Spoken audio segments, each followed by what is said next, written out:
The Coaches Show is brought to you by Highway 55, Burgers, Shakes, and Fries, Nunboys.com, and GPS Photography and Video, GPSPhotoandVideo.com. Welcome back to the Coaches Show, special edition, signing day 2K16, and I'm joined with head football coach Tom Paris. Coach, how you doing? I'm well. Hope you are. Well, hey, I'm doing okay, but it's been a minute since we talked. Signing day, let's get right to it. Who from Hope County signed to us today? Donovan Wirt signed, committed to UNC Pembroke today.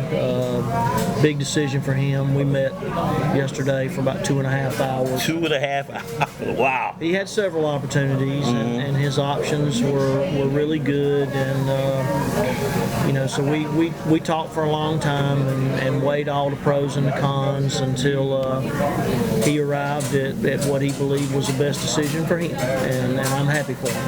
Now, it's important to note, he has two brothers playing at the next level. He sure does. Darius and Demetrius. That's correct. Darius is at Fayetteville State. At Fayetteville State. And Demetrius is at my alma mater. Lenore Ryan. Now, as I understand it, both Fayetteville State and Lenore Ryan offered him or were recruiting him heavily. They did. How did that play out?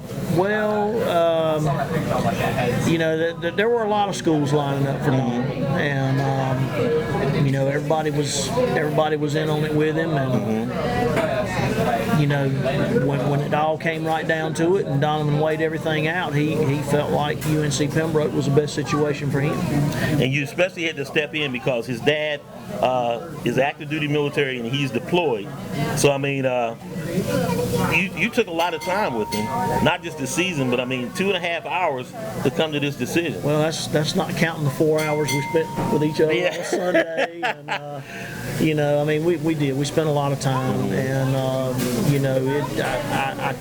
I take great pride in trying to help our kids, whether it's just with the kids one-on-one or whether it's with them and their parents. Right. Navigate the process, weigh everything out, so that the thing that I worry about is I don't ever want a kid to make a decision that he feels like I want him to make, or that his parents or anybody else want him to make. Right. Because after a year, 2 years, when whether he's there for, if he's unhappy in 2 years, he's not going to be able to blame that decision on me. Right. But a lot of times though, and the recruiting process is such a whirlwind and a chaotic deal, especially when you have a lot of schools lining up and making you all these promises, and you have to evaluate the schools, you have to evaluate the people, and there are very few kids who can sit down and do that on their own. So to be able, it's an honor. It's an honor to sit down with them and to walk them through that process and lead them to the conclusions that are the best for them. And it's just like when we finished talking yesterday, and Donovan sat there and listed off 9 reasons why Pembroke was what he needed to decide. And I looked at him and I told him, I said, that's how you make a decision. What other schools were looking at him on the D1 level? North Carolina Central. He had his official visit there this past week. Right. Duke had expressed some interest. Clemson had expressed interest. Wow. And several other schools. The fact that he got onto the radar so late, yes, put him behind in their recruiting process, because the Division Ones, they're 2 years out. Yeah, they're doing all their recruiting now for the rising juniors and seniors. They're looking to finish out their 2017 class, but they're primarily targeting 2018 graduates right now. Wow. Coach, it's always a sobering day on signing day, and I just got through talking to Coach Patterson in the recruiting process. What can Hope County athletes, what can Hope County parents do to help with the process? The big thing is to be involved with your son, with your daughter, with your athlete. We take a great deal of time analyzing their schedule, analyzing their GPA, where they are, especially their core GPA, their English, math, science, social studies, and foreign language, because those those are the 5 core areas where the GPA calculation comes with regard to scholarship eligibility. The sliding scale, knowing the sliding scale, and it's difficult. You know, a lot of parents don't have a clue about it. Most kids don't have a clue about it, and it's a difficult process to explain, and how the higher your GPA is, the lower your test score can be, and vice versa. And rep to SAT and ACT. Right, correct. And so learning as much as you can about that, and making sure all of our kids, and we aggressively monitor our kids' effort in their academic core areas, but in all their classes, you know, because we want them to make good grades. Because, and I'm sure Coach Patterson and Coach Coleman and everybody else will say the same things. Right. You know, signing day is why you do what you do. Yes. Yeah, we want to win That's games. all that blood, gut, sacrifice. We want to win games, and we want to compete for championships, but at the same time, we want to make sure that our kids have opportunities to continue their education, not necessarily having to pay for it out of pocket. Yeah. And as I said earlier, it plays out all over America. It's not just Hope County High School.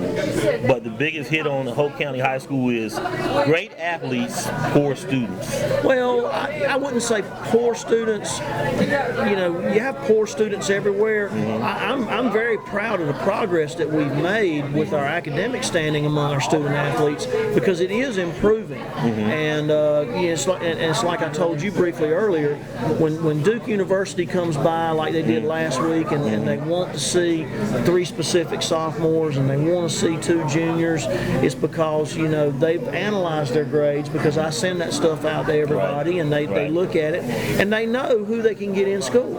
And I pulled a couple to the side yesterday, and you know, and I told them, you got to get your grades up. And while their grades aren't bad, the correlation that I made was, you know, look, Duke was here yesterday. Yeah. They didn't ask to face you, and the thing I tried to tell them is, you're good enough to play at Duke, but the thing that you need to understand is, if Duke wants to talk to you, it's because they can get you in school. Exactly. If they can get you in school, everybody in America can get you in school. This is true. And you know, and I tell them all, you can be the greatest player on the planet Earth, but if they cannot get you in school and through their admissions program, there's absolutely nothing I can do. Can you tell us who Duke came to see or ask you about? Well, they're looking at Brandon McClary. They're looking at Jalen Fennell. They wanted to see Andre Pegues and Nakeem Shaw. I tell you what, this is all the ones that was always on the GPS highlight reel. And their grades are outstanding. Yes, outstanding character as well. And that's that offensive line. You know, I got to give a shout out to my guys. But we knew Nakeem Shaw, some of the heavy players, KJ Thorpe, Andre Pegues, those guys are up and coming, rising juniors, and so they got to rise to the occasion in the classroom as well as on the field. Got that right, because this is the window where they're going to solidify serious interest and a spot in that 2018 class, signing class, not recruiting class, but signing class. Yeah.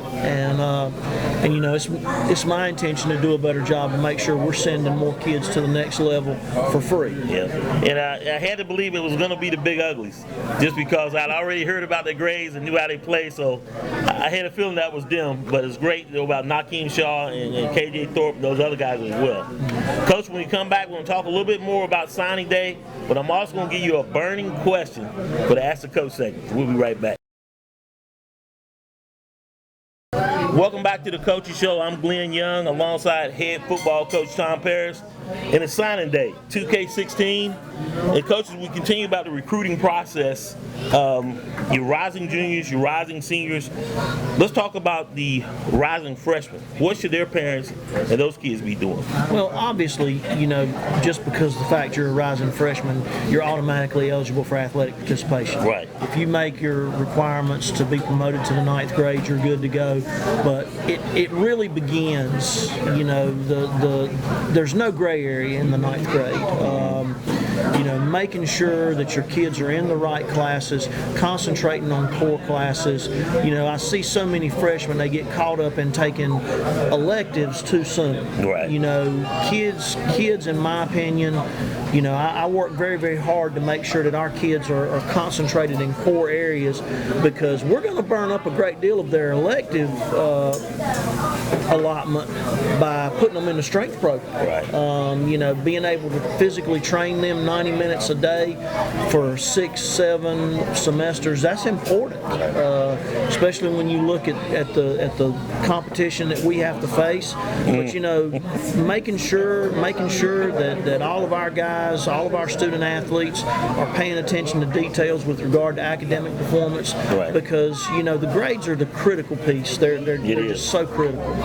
College is competitive, and I spoke to a group at Sandy Grove yesterday, and I told them, I said, you don't have to apply for admission to Hope County High School. We take you by default. Exactly. But when you're done at Hope County High School, wherever you're going to go, you have to apply, and you have to be accepted, and you have to prove to them that you can perform at a standard where you're going to be one of the folks that they're willing to take a chance on, because they're confident that you're going to come through and you're going to pursue your degree, and you're going to do what you're supposed to do, and they're going to be proud to have their degree hanging on your wall. Now, it's important to note that although today is signing day, that's not the end. There are still kids that could get on. There is. Pretty much Division I is done, but sometimes they'll hold 1 or 2 spots They will. for that one player just because. They will, and that's kind of what we're hoping on, for a couple who are a little bit short on core qualification or test score. They're working very hard to address that, and if something doesn't come through, there's still several more opportunities, and we're working on those. The Division IIs, there'll be some D3 opportunities, and then there'll be some JUCO opportunities. Yeah, so there's still a shot. So that's good to know, Coach. We got to keep pushing them, and so more to follow on that. Just because it's signing day, we still may have more kids that's going to get signed. Well, it's just like Demetrius. Demetrius didn't sign on signing day. Donovan's brother, right? That's correct. We worked and bartered that deal for a few weeks, and fortunately, I had the connections to be able to do that in order to get that to work out in the long run. On to the burning question, Coach. Ask the coach segment. I talked to Coach Daniels and Coach Patterson last week, and they gave their perspective from a basketball point of view. The SEC, Jack Britt, 71st, are coming to the SEC in the 2017 season. What does that mean overall? We play them anyway, but the SEC just went up, about level of competition went up another 10%. Well, you look at the Southeastern Conference, and there's a lot of people you can talk to. I know I'm one of them. I'll argue with anybody. It's the best 4A athletic league in the state, certainly from a football perspective. And then you look back on what we did in the early to mid 2000s with the Mid Southeastern Conference, when Douglas Byrd was still 4A, and we had Jack Britt and 71st and Byrd, and they were all in the with us in the Southeastern Conference. But it's a tough league, and you add 2 opponents like you add 2A opponents like 71st and Jack Britt. Playoff teams, and that were deep in the playoffs, second round. And they're A opponents, so you take that A and you insert it in that word best, and you just went from the best league to a beast league. I mean, it's something because it's like a Super 8 conference. What does that do for playoff position? Well, it ups our football playoff allotment by 1 team because of the size of the league, and and it takes a competitive league and just makes it that much more competitive. All right, Coach Patterson's leaving us. Hey, we'll see you, Coach. All right. We talk a little football. We'll be all right. But it's I think it's a great thing. I know we have a couple of programs in the league that are not real thrilled about it, and my thing. Anybody you want to say? No. But my thing is, we play them anyway. We play them anyway. We play Just them now anyway. that, It's no big deal for me. It's two less non-conference opponents that I got to hunt down and try to nail down, and so it simplifies my world a little bit as far as trying to find non-conference opponents. Coach, we take a quick break. We'll come back and talk about out-of-conference play and talk to me about spring practice, and I'll get you out of here.